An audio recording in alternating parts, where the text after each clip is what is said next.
Welcome to this beginner tutorial on how to make a Christmas tree in Blender. Judging by the season, I thought it'd be a little bit festive to create a tutorial on something fun like this. In this tutorial, it's more of an intermediate tutorial, so I'm going to teach you how to make the Christmas tree, and occasionally I'm going to kind of leave it to you to decide things, such as length of the tree limbs and such. Then I'm going to only teach you how to model it, the Christmas tree, and then a blanket for under the Christmas tree, but I'm not going to teach you how to color it or how to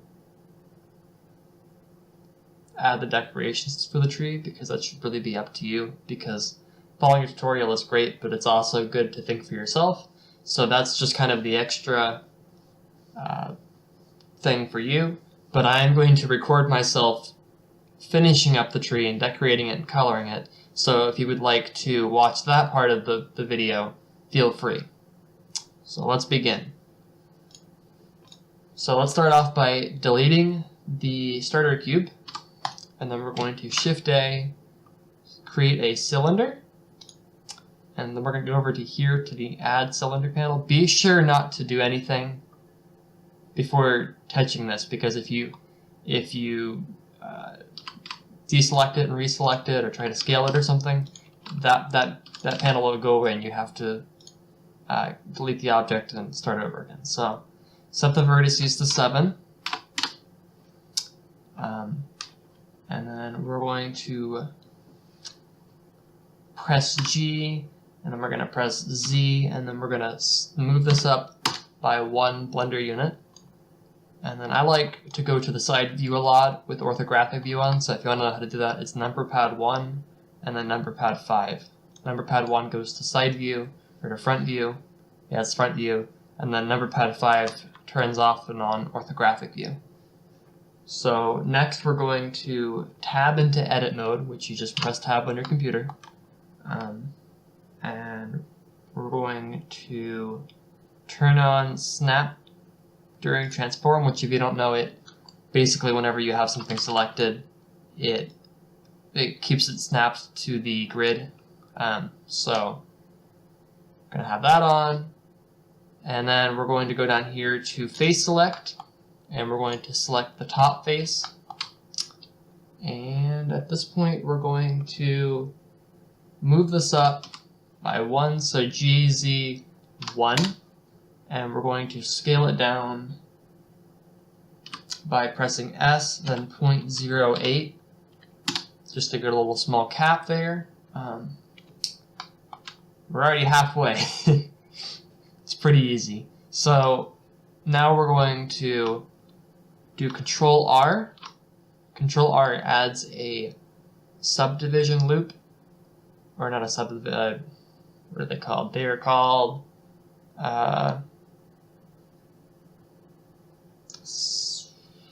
subdivision, I don't know, whatever, that's not important. Alright, so we're going to add 3 rings.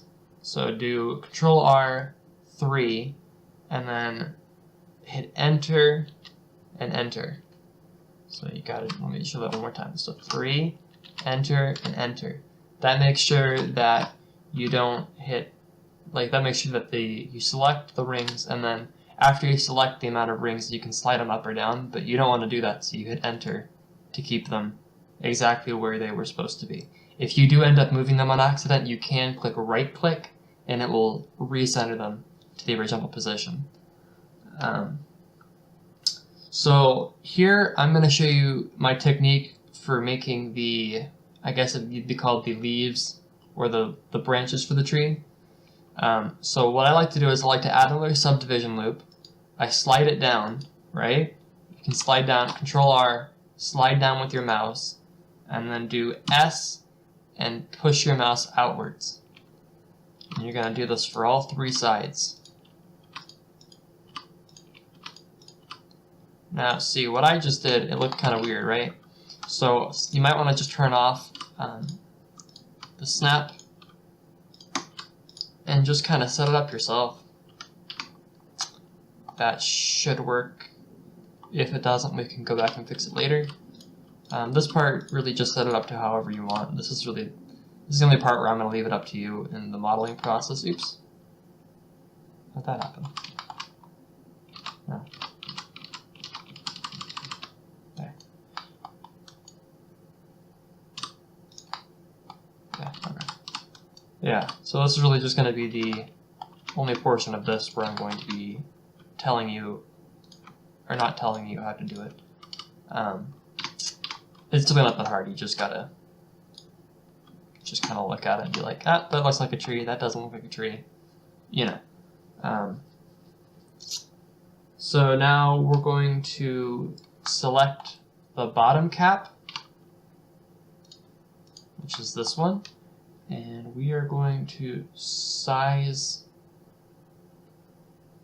we're going to size this down about, let's see, no, that's too much, 0.4, so do size S 0.4, which will let the computer know to do it by a fourth of, I'm not good at math. So now we're going to hit E, then Enter, which extrudes,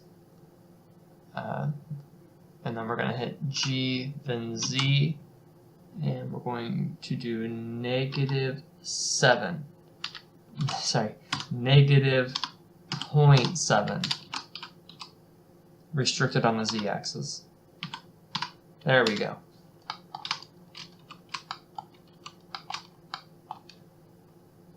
See, this is going pretty well. So there you go. You've pretty much got your tree there. You can, obviously, if this isn't thick enough for you and this looks more like a pine tree, which, I mean, a Christmas tree is a pine tree, but if you want to make it a little bit of a thicker tree, you can hit S and Z and scale it down a little bit, get a little bit of that thicker tree. I kind of like doing this. I've done this a few times just to see if I can do it properly, and I've gotten pretty thick with it, maybe about this thick. Yeah, I might stick with this. But that's personal preference. It's whatever you want to do. You don't have to do that. So don't feel pressured. Now at this point, we're going to create the little blanket for under the tree, because every tree has to have that blanket. Maybe my family's just crazy. We've always used the blanket under a Christmas tree. I don't know. So what we're going to do is we're going to go Shift-A, circle, and we're going to set the vertices on the circle to 12. Easy enough, right? So now we're going to move the circle down, maybe size it down just a little bit, because I can't remember a time where the blanket was actually bigger than the tree. And we're going to do Tab, turn on Snap During Transform, turn off faces, because if you try to extrude with faces on, nothing's going to happen. So you're going to do vertices or edges, extrude, and then size in about 2. So it'll click. You can see it like click once. So 1, 2. And then we're going to fill the face. Now what that allows you to do, and this is something I'm going to show you for coloring, is when you do the colors, you can set up your one color, like red, for the outside, or the inside, right? Then the inside. So we're going to do the inside is going to be white, and then you just assign the material in the center there, and you've got a nice blanket already that has that cool design of like the red on the outside and the white on the inside. Did I tell you guys how to fill? In case I didn't tell you how to fill, because I can't remember if I told you guys how to do that or not, but to fill, you do F. You select the faces you want to fill and then do F. And then that's going to complete the tutorial section for this. The rest I'm going to, in this video, put like a little speed model And if you want to slow it down, you can go ahead and click on the corner of the settings page on YouTube and put the speed down to, I'm probably going to make it 2 times speed, so you can do it as half, and it should be about regular speed then. So thanks for watching. Hope you enjoyed. If you liked it, leave a comment or a like, or maybe even share it with some friends. If you guys have some suggestions in the future for better tutorials, or for how to make me do tutorials better for you, let me know, because I'm really doing this for y'all. And I remember that when I was learning Blender, I would have killed to have cool tutorials like these that teach me how to do fun Lowpoly. Because Lowpoly is really something that, for the most part, I've had to teach myself how to do, rather than use tutorials, and it'd be nice to have people put in more effort to make cool tutorials for cool things in Blender. So let me know down below. Bye!